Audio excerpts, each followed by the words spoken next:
Fala pessoal, nesta aula a gente vai aprender a trabalhar com os widgets. Os widgets são componentes visuais que nos permitem a melhor interação entre os dados fornecidos pelo usuário e o nosso código, nossa análise, tá? No nosso caso aqui, o nosso notebook. Então isso é importante, que nos permite entrar com diferentes dados do usuário e interagir com esses dados sem ter que alterar o nosso código, sem ter que alterar a codificação que a gente já desenvolveu na análise. Então isso é importante até para fazer uma exibição da nossa análise, exibição do nosso código, do nosso modelo que a gente estiver trabalhando, beleza? Então a gente vai ver na prática como funciona, como trabalhar com os widgets do Jupyter Notebook. Então, vamos para a tela do computador aqui, ó. Primeiro passo é a gente instalar a nossa biblioteca IPyWidgets. A biblioteca IPyWidgets nos permite fazer a instalação dos widgets para fazer a utilização dentro do Jupyter Notebook, beleza? E para instalar, a gente vai usar o utilitário pip. O utilitário pip, eu coloquei aqui a exclamação no início aqui do pip, que significa que eu vou executar o utilitário pip no nível do sistema operacional. Então, todo comando que eu inicio com exclamação, o Jupyter vai executar esse comando no nível do sistema operacional, tá bom? Então, eu vou chamar o pip install IPyWidgets para instalar a biblioteca. Ctrl Enter, vou executar. Então ele me deu aqui a mensagem falando que o meu requerimento já está satisfeito, ou seja, a minha biblioteca já foi instalada, tá? Então no meu ambiente, como eu estou usando o Anaconda, eu já venho com o IPyWidget instalado. Então se você não tiver no ambiente Anaconda, você precisa desse comando. Caso você esteja utilizando o Jupyter no ambiente Anaconda, que já tem uma série de bibliotecas instaladas, você pode até pular essa linha de comando. Então você pode executar, vai dar o mesmo resultado que o meu, falando que já foi satisfeito, né? E não tem problema nenhum, beleza? Então o ambiente já tá pronto. O próximo passo é a gente instalar as bibliotecas. E, naturalmente, a gente vai importar uma delas, é a biblioteca IPyWidgets, tá? Então, chamei aqui, ó, IPyWidgets, chamei ela, dei um apelido, né, de widgets, né? Chamei as widgets. Vou importar a biblioteca, o método display do IPython, tá? Porque a gente vai ver logo à frente como funciona, que é o método display responsável por fazer a renderização dos widgets no Jupyter Notebook. Vou também trabalhar com o método Interact, que é um decorator para facilitar a utilização dos widgets e nos dar uma automação muito interessante, a gente vai entender logo à frente. E também vou trabalhar com pandas, que a gente vai ver implantar a utilização dos widgets aplicada a uma base de dados, fazer uma manipulação quase em tempo real de um data frame pandas, tá? Então vou importar aqui, beleza? Já importei as bibliotecas e o primeiro passo para a gente trabalhar com os widgets. Como eu importei o IPyWidgets, chamei de widgets, né? Vou executar aqui, ó. Se eu fizer o widgets ponto e dar o tab, ele me dá várias opções. Olha, perceba o tanto de componentes que a gente pode trabalhar. Componente para trabalhar com áudio, componente para trabalhar com áudio, componente para trabalhar com botão, estilo de botão, componentes do tipo checkbox, color picture, trabalhar com data, vários diversos tipos de componentes visuais que a gente pode trabalhar com eles dentro do Jupyter Notebook. Então isso é bem legal, que a gente sai só daquela ideia de trabalhar só com código e documentação. A gente pode colocar um botão também, a gente pode colocar um componente para trabalhar com data, para fazer uma filtragem de datas. A gente vai ver como que a gente seleciona componentes e faz renderização de gráficos de forma dinâmica. Então isso é bem interessante aqui. E as opções da IPyWidget são muitas opções. É bem grande e extensa aqui as opções, tá? Componentes para trabalhar com senha, enfim, é uma infinidade de opções que a gente tem aqui. Vou excluir essa célula. Executei o comando DD, tá, pessoal? No modo de comando, quando eu habilitei, quando fica esse íconezinho azul, significa que minha célula está no modo de comando. E se eu entro com o atalho DD, eu excluo a célula, tá? Isso é uma produtividade que o Jupyter Notebook nos dá. Então, o primeiro passo, eu vou mostrar para vocês como que a gente trabalha com esse widget aqui, para trabalhar com dados inteiros, que chama int slider. Basicamente, é um slider mesmo, né? Que a gente pode, conforme alterar aqui, ó, a nossa bolinha aqui, ó, a gente consegue ir alterando os valores, ó. Valor de 0 a 100, tá? Então, nós temos a renderização desse objeto aqui no nosso Jupyter Notebook. Então, por exemplo, o usuário poderia falar, eu quero testar com valor 45. A gente pode ter essa barra aqui que até chegar no 45, você consegue especificar, beleza?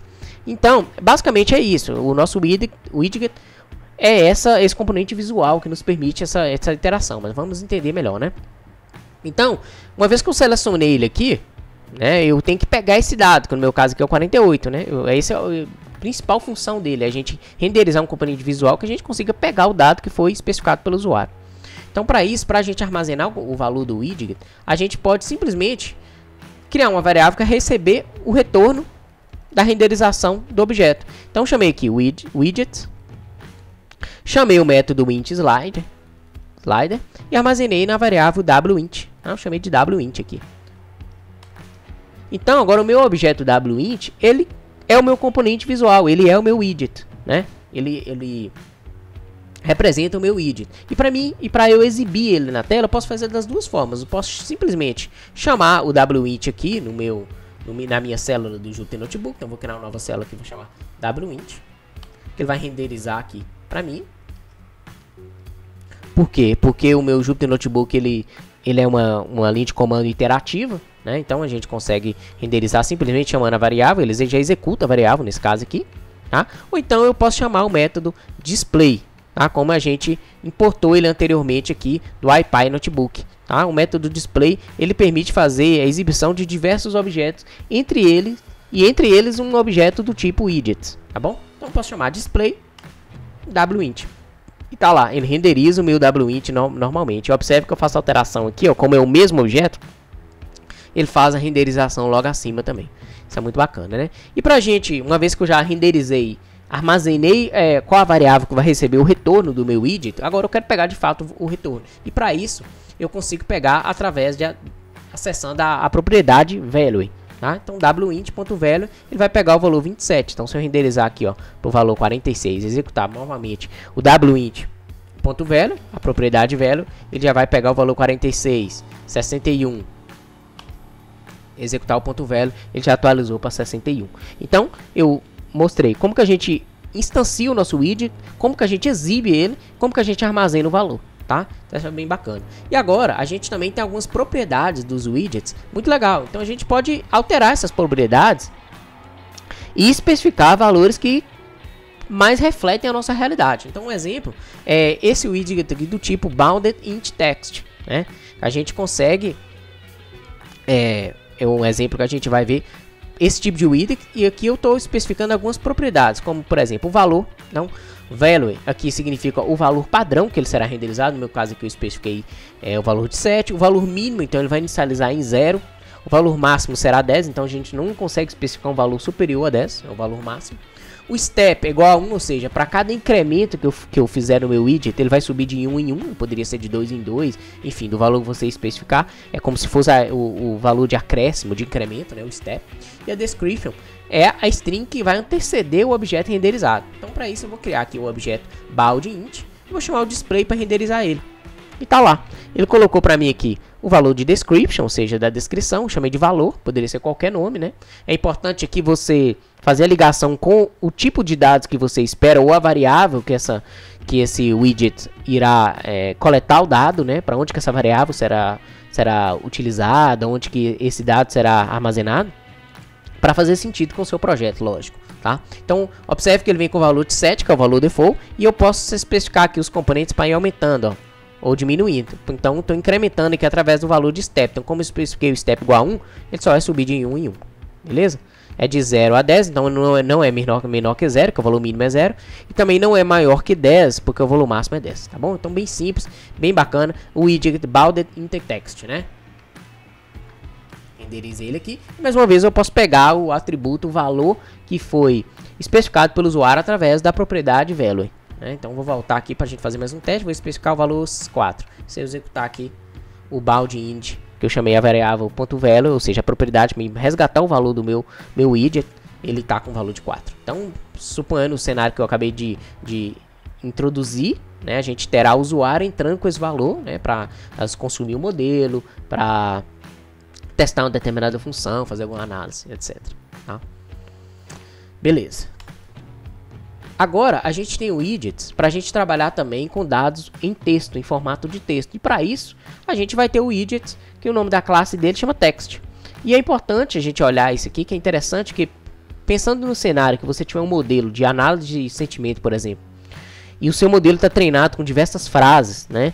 E você quer fazer um teste diferente, mostrar para alguém, ou fazer um determinado teste a partir do modelo treinado, você pode renderizar um widget do tipo text, né? Ou seja, para mostrar para o usuário um campo de texto na tela, e a partir dali o usuário entrar com uma determinada frase. Ele quer fazer um teste, coloca uma determinada frase para ver o que o modelo irá responder, né? Para você não ter que alterar o seu código, você pode renderizar o widget para ter um campo para o usuário especificar a frase. E esse é o exemplo que eu fiz aqui. Então, para isso eu chamei aqui a classe text e defini as seguintes propriedades. O value, eu quero que renderiza com o texto seu sentimento sobre o produto aqui, ou seja, especifica o sentimento que a gente quer testar no modelo, né? O description eu chamei de frase. Armazenei esse widget no objeto wText. Vou exibir ele com o método display e tá lá. Ele aparece a mim, ó, seu sentimento sobre o produto. Então vou marcar, vou colocar como se fosse um teste do usuário, né? Por exemplo, gostei muito desse produto. Então, essa frase poderia consumir um modelo de análise de sentimento. Então, especifiquei aqui o valor. E agora, se eu chamar o wtest.value, ele já me mostra lá o valor especificado pelo usuário. Gostei muito desse produto. Beleza? Então, a gente está acessando a propriedade do objeto wText, que é o nosso widget. Widget do tipo button, ou seja, do tipo botão, né? Mais uma vez, eu chamar a classe button, especifico description, chamei de clique aqui, chamei o tooltip, ou seja, é o texto que vai ter no centro do botão. E aqui no widget do tipo botão tem uma especificidade interessante, que uma vez que a gente executa o botão, a gente está acionando um evento. E esse evento a gente quer pegar essa saída, ou seja, a gente quer ter acesso a esse evento. E para isso a gente tem a classe output, que pega a saída do evento do botão, tá bom? Eu renderizei e eu estou armazenando essa saída na variável output. Então chamei aqui o método wButton, vou renderizar ele com o método display e ele renderizou para mim, ó.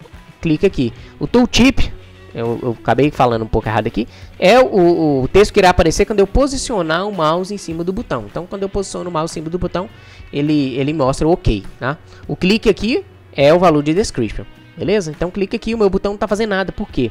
Porque eu estou pegando a saída do botão, mas eu não fiz a ligação entre o nosso botão, ou seja, o evento de clique, com uma determinada função, com uma determinada operação. A gente vai ver isso logo em seguida. Então, uma vez que eu já renderizei o meu botão aqui, eu já consigo clicar, não está fazendo nada, mas eu já estou clicando, né? Tá aqui. Se a gente verificar a saída é nula. Por quê? Porque esse botão não está associado em nenhuma função, não tem nenhum tipo de processamento aqui. Então, o primeiro passo é a gente especificar o que será feito, né? Qual função, qual processamento que será feito, que será executado durante o evento do clique no botão. Então, para isso, eu criei uma função chamada onButtonClicked, que ela recebe um parâmetro, chamei de B, né, como se fosse o próprio método button, né, da classe. E eu verifico, se tiver alguma saída, ou seja, se a variável output tem alguma saída, né, teve algum evento, eu imprimo na tela, né, o comentário para o produto é. E aqui o que eu estou fazendo? Eu estou indo lá no meu objeto wText, que contém o valor do meu dado fornecido pelo usuário no widget do tipo texto, e estou retornando o valor, a propriedade value. Então, quando eu clico no botão, ele me dá o retorno do meu widget anterior, que é o widget do tipo texto, né? Então, olha que legal, vou criar essa função que ela basicamente faz isso, né? Então, se tiver uma saída, ou seja, se o evento foi acionado, ele executa esse processamento. E agora eu faço a ligação entre o botão e a função que eu acabei de criar. E para isso eu chamo o método onClick. Então, onClick, ou seja, quando for executado, quando for acionado o evento de clique, será chamado a função onButtonClicked, ou seja, a função que eu acabei de definir. Então, defini a ligação entre o evento do botão e a função, e agora eu vou renderizar novamente o botão especificando a saída, ou seja, a variável output. Quando eu clicar no botão, essa saída será armazenada na variável output. Então, clicando aqui, o que ele faz? Ele vai lá no meu objeto wText, ou seja, vai lá no meu widget do tipo texto, né? Pega o valor que está lá naquela caixinha de texto, né? Que na nossa analogia aqui é o valor que o usuário entrou com o dado, e renderiza ele na tela para mim. Isso poderia ter feito uma alteração muito interessante, que você poderia pegar esse dado, né? Que veio lá do widget que o usuário acabou de inserir, né? De entrar com esse dado, e consumir um modelo de análise de sentimento, por exemplo, que daria um sentimento, uma probabilidade, né? Isso é legal. Então, se eu clicar várias vezes, ele vai fazendo isso para mim repetidas vezes. Beleza? Então, a gente já viu aqui o widget do tipo button, ou seja, um botão que nos permite também, é mais uma forma de interagir com o usuário. Agora a gente vai conhecer o método Interact, que é um decorator muito interessante, que ele nos permite gerar controles de interface de usuário, que controla argumentos de funções de forma dinâmica, de forma que a gente vai alterando o nosso widget, e a gente sem ter que apertar nenhum botão, sem ter que executar nenhuma célula do notebook, ele já faz o processamento para nós, porque o iterator ele já é alinhado a uma determinada função. Então, conforme a gente vai fazendo a alteração dos controles de interface do usuário, é como se em tempo real ele já fosse executando o código da função e logo dando retorno para a gente. Então, a gente vai ver como que funciona, é super simples. Primeiro passo, eu defini uma função. E aqui, eu defini uma função super simples, bem só para a gente entender como funciona mesmo, chamada de valor, que ela recebe um parâmetro que eu chamei de x. E o que ela faz? Ela simplesmente retorna o valor que ela recebeu, que é o valor de x. Então, recebe x, retorna x, beleza? Muito simples. Logo em seguida, eu vou renderizar, chamar o Interact. E como é que funciona o Interact? Eu chamando o Interact, né, a minha função Interact, eu passo o valor da minha função, ou seja, passo a minha função, passo o valor padrão que eu setei como 10 e ele já renderiza para mim um controle aqui, o int slider que a gente viu anteriormente. Conforme eu vou alterando esse int slider, o que ele vai fazendo? Ele vai pegando esse valor corrente, vai passando para minha função, que o processamento dela é simplesmente retornar o mesmo valor. Então, conforme eu vou alterando o meu slider aqui, ó, o meu número aqui, ó, o meu valor retornado vai alterando. Então, se eu posicionei em 1, o valor retornado é 1. Se eu posicionei em 9, o valor retornado é 9 e assim por diante. Então, percebam que conforme eu vou fazendo alterações no meu widget, ou seja, conforme eu vou alterando o valor de propriedade do meu widget, de forma praticamente em tempo real, ele já executa a minha função passando esse valor, que a minha função basicamente o que ela faz é renderizar o próprio valor na tela. Tá? Ela retorna o valor para a tela. E eu poderia fazer qualquer outro processamento, né? Não necessariamente retornar esse valor. Poderia fazer uma consulta a uma base de dados, poderia fazer uma consulta a um modelo preditivo. Eu posso fazer qualquer coisa, renderizar um gráfico, que a gente vai ver logo à frente aqui, tá? E o interessante é que, se eu não especifico o valor, se eu especifico o valor inteiro aqui no meu Interact, ele renderiza para mim o objeto intSlider, que é o objeto que a gente conheceu anteriormente. Agora, se eu mudo o valor do parâmetro padrão, se eu especifico de diferentes tipos de valores, como no meu caso aqui, se eu especifico o valor de parâmetro x, que agora esse valor é do tipo booleano, ou seja, eu estou passando o valor true aqui, o valor booleano, o Interact vai renderizar para mim um componente do tipo checkbox. Então, se eu desmarco, ele me retorna false. Se eu marco, ele me retorna true. Então, olha que legal. Eu poderia ter um botão aqui, né? Na verdade, não é um botão. Isso é um objeto do tipo checkbox. Eu posso pegar esse checkbox aqui e tomar alguma determinada ação. Se true, mostra um determinado dado para mim. Se não, nem renderiza isso na tela. Entende? Eu posso trabalhar nesse sentido também. Tá? Isso pode ser um parâmetro que a minha função vai processar. De forma parecida também, se eu especifico o meu valor de parâmetro x e do tipo string, ele vai renderizar para mim um objeto. Opa, vou excluir aqui essa célula, criou. Ele vai renderizar para mim um widget do tipo text, que a gente viu anteriormente com um determinado valor. Vou colocar meu nome aqui, ó, Felipe, e já renderiza para mim. Se eu coloco qualquer coisa aqui, ele vai renderizando em tempo real. E olha que bacana isso, né? Sem eu ter que criar aqui, sem eu ter que entrar com dados, sem eu ter que chamar a propriedade value. Tá? Então, praticamente de forma em tempo real, né? Você já consegue ver a saída, você já consegue ver a interação. Então, vai um pouco do nome de Interact. Isso é muito bacana, tá bom? Agora, a gente vai trabalhar com os widgets aplicado a bases de dados. Então, eu vou carregar uma base de dados simples aqui, né? A base de dados adulto, muito conhecida, disponível. Eu vou disponibilizar isso também aqui no código dessa aula, tá? O intuito não é a gente explorar a base, nem fazer nenhuma análise, não. É simplesmente fazer alterações nos widgets e fazer query nessa base. A gente vai fazer consultas nessa base em tempo real para a gente ver o poder dos widgets aplicados a um cenário de análise. Quando você quer analisar um determinado conjunto de dados, quando você quer filtrar da base de dados, então é meio que a gente vai trabalhar com os widgets no formato de decorator para trabalhar com pandas, com a análise dos dados aqui, tá bom? Então, o primeiro passo é eu carregar a base de dados. Eu vou carregar a base de dados adultos. Eu vou executar o método head para a gente conhecer basicamente a base. Então, essa base de dados tem informações de pessoas adultas. Então, tem a idade, work class, ou seja, como que a pessoa trabalha, se ela trabalha em um órgão público ou um órgão privado, o nível de educação dessa pessoa, ocupação, status de casamento, renda, então, se é maior ou igual a 50 mil, se é menor ou igual a 50 mil, enfim. Basicamente é uma classificação aqui sobre pessoas no aspecto social, né? E agora, olha que legal, eu consigo filtrar registros por idade usando o Interact. Então, a gente viu que o Interact ele tem essa capacidade de executar uma função quase em tempo real. Conforme a gente altera o nosso componente, ele já envia esse valor que o componente, né, que foi definido pelo componente de forma em tempo real para uma determinada função que faz o processamento. Então, o que eu fiz aqui? Eu criei uma função que eu quero fazer filtragem nos nossos dados. Eu quero filtrar alguns registros. Então, eu chamei a função de registros com idade maior. Criei o nome dela com esse nome. Especifiquei que o valor do atributo column. O valor do atributo column é o atributo age, então eu quero filtrar os dados baseado na idade, né? Esse atributo aqui do meu data frame, tá? O age aqui, beleza? E que o valor padrão é 25, tá? O valor padrão é 25. E o que eu faço nessa função? Eu recebo esse atributo, que por padrão é o atributo age, e eu faço uma filtragem nos meus dados. Eu chamo o método lock para filtrar os dados do meu data frame, especifico a minha coluna, que eu passei como padrão, a gente vai ver aqui.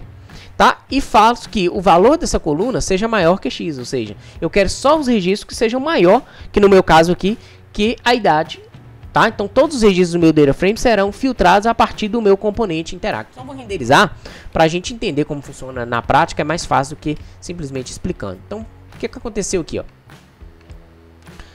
Eu entrei com a coluna um atributo aqui na minha função do tipo text, então ele renderizou para mim um widget do tipo texto aqui com o valor de age, ou seja, a coluna age, tá? Eu posso alterar essa coluna, né? Porque o tipo texto eu posso alterar esse widget. Então ele vai fazer uma filtragem em outra coluna, em outro atributo, mas por padrão é o atributo age e por padrão ele setou aqui o int slider, né? O widget do tipo int slider com valor de 25. Então os meus dados já estão filtrados com valor de 25. Por quê? Porque eu estou passando o valor 25 para minha função, que ela está fazendo a consulta ao meu data frame, trazendo só os registros que tem as pessoas, né? Os registros com idade maior que 25, né? Então se eu aumento aqui, ó, 28, 30, percebam que eles já vão, que o próprio Interact já chama a função, já executa em tempo real, já faz a filtragem no data frame, ó, que legal. Então se eu coloco valores igual maior que 43, ó, maior que 47, 49, ele vai filtrando aqui para mim. Ó, maior que 73, vai filtrando. Então, é interessante que eu consigo fazer filtragem em tempo real. Posso especificar uma outra coluna, como por exemplo, capital gain. Ele já deu um erro ali, por quê? Porque ele tentou fazer a filtragem quando eu estava digitando a coluna, né, o nome do atributo, o nome da coluna, e ele não encontrou isso e começou a fazer filtragem. Mas como eu terminei de encontrar, percebam que ele já voltou, que já fez a filtragem. Capital gain maior que 26. Então posso aumentar esse aqui, ó, 63. Não fez nenhuma mudança porque os meus dados de capital gain já é bem maior do que isso, então não renderizou aqui. Então agora a gente vai filtrar, né, verificar as informações do data frame a partir do nosso filtro. Mas agora o que eu estou fazendo é o mesmo código, é o mesmo exemplo, só que o que eu estou fazendo aqui é chamando o método info para a gente quantificar esses dados conforme a gente vai fazendo o filtro. Então, olha que legal. Em vez de eu simplesmente renderizar o dado aqui do meu data frame, né, renderizar os dados aqui, o que eu estou fazendo aqui é filtrar. Eu quero que mostre para mim o retorno do método info, ou seja, que tem as informações da minha base de dados, do meu data frame aqui. Então, conforme eu vou aumentando o meu valor aqui de idade, ó, os meus dados aqui vão diminuindo, né? Os registros com idade maior que 74. Só tem 444 registros, 45 registros. Se eu vou voltando isso aqui, meus valores vão aumentando. É uma das formas da gente ver essa execução em tempo real, a gente vê essa filtragem da base, né, de fato, né, de forma quantitativa, assim, né, a gente filtrar de forma quantitativa. Beleza? Bem legal, né? Então vamos para o próximo exemplo. Agora, a gente pode também usar o Interact para a gente definir filtros de maneiras dinâmicas também. Então eu chamei a função aqui, criei uma função info, né? Informação com idade maior. E eu posso especificar atributos de forma dinâmica também. Então eu posso especificar um widget que me permite filtrar determinadas colunas para renderizar o meu data frame. Olha que legal. Então agora o que eu fiz aqui? Olha que bacana. Eu passei no meu atributo column, ele recebeu um valor, né? Ou seja, recebeu um valor de atributo do tipo list. E esse valor do tipo list, ele está fazendo uma filtragem no meu data frame. Especifiquei aqui o tipo selecionar tipos de dados, apenas colunas numéricas, entendeu? Então, select data types, especifiquei aqui o number, ou seja, apenas tipos de dados do tipo número, tá? e eu filtrei com o atributo column. Então, me retornam apenas as colunas, né, do meu data frame, apenas os atributos do meu data frame que tem o tipo de dados numérico, do tipo número, tá bom? E o final eu armazenei isso em uma lista. Então o meu atributo column da minha função info com idade maior recebe agora um tipo de dados do tipo lista. E também o atributo 100. E com o valor de 10, ou seja, inicia em 10, vai até o valor 100.000 e incremente de 10 em 10. Então o ponto inicial, o valor final e o step, tá? E mais uma vez, eu faço a filtragem dos meus registros com valor maior que x. Então, se eu renderizar aqui, ó, o padrão ele veio o valor, ele veio o atributo age, mas eu poderia especificar que eu quero filtrar o atributo capital gain. Então, todos os registros que tiver o valor de ganho de capital, né, maior do que 71.000 ou maior do que 14.000, eu posso ir fazendo isso aqui, ele vai fazendo essa filtragem para mim de forma dinâmica. Se eu mudar aqui para mostrar, renderizar aqui o info, para a gente ter uma visualização mais quantitativa, ó, maior que 50.000, age não tem ninguém, ou seja, não tem ninguém com idade maior que 50.000, 24.000, claro que não. Então vou filtrar aqui capital gain, né? Os registros maiores que 24.000, 331, maiores que 51.000, 244, maiores que 55.000 e aí vai, tá? Eu consigo fazer na filtragem, o método in vai me mostrando isso de forma dinâmica, quantificando isso, né? Uma das formas a gente vê, né? Bem bacana. Outro exemplo interessante que a gente pode usar o Interact é para a gente também renderizar, colocar widgets para a gente especificar colunas para fazer correlações. E olha que legal. Eu chamei aqui na minha função, criei uma função chamada correlações, né? Que recebe um atributo com o nome de column 1, ou seja, a primeira coluna, o atributo columns 2, e eu faço justamente isso. Eu chamo aqui mais uma vez o df, que é o meu data frame, especifico aqui o método select date types, ou seja, só as colunas, né, do tipo numéricas, né, eu especifiquei aqui o number, e o ponto columns, ou seja, retorna só as colunas do tipo numéricos no meu data frame e retorna isso com o tipo lista. Então coloquei o list aqui, convertendo para o tipo lista.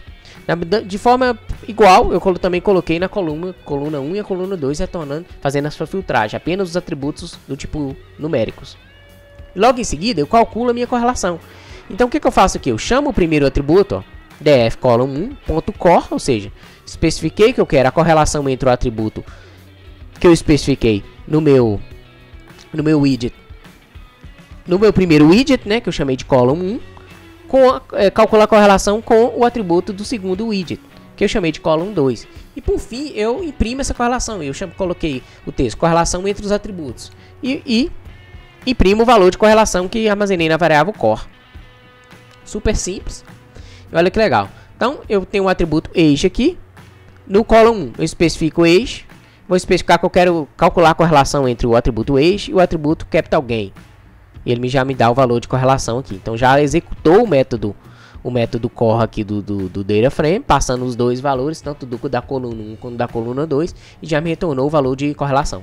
Então se eu altero aqui, ó, a correlação vai mudando. Então age com capital loss, age com o valor de horas por semana, 0,7, age com o valor de número de educação, 0,3, e assim por diante. Eu posso ir fazendo combinação desses atributos. É uma das formas da gente renderizar a correlação. Se a gente não usar o widget, a gente poderia vir aqui no código e alterar o valor do atributo, mas aqui é uma forma mais fácil, mais intuitiva, mais amigável, até para demonstrar para alguém essa análise, né?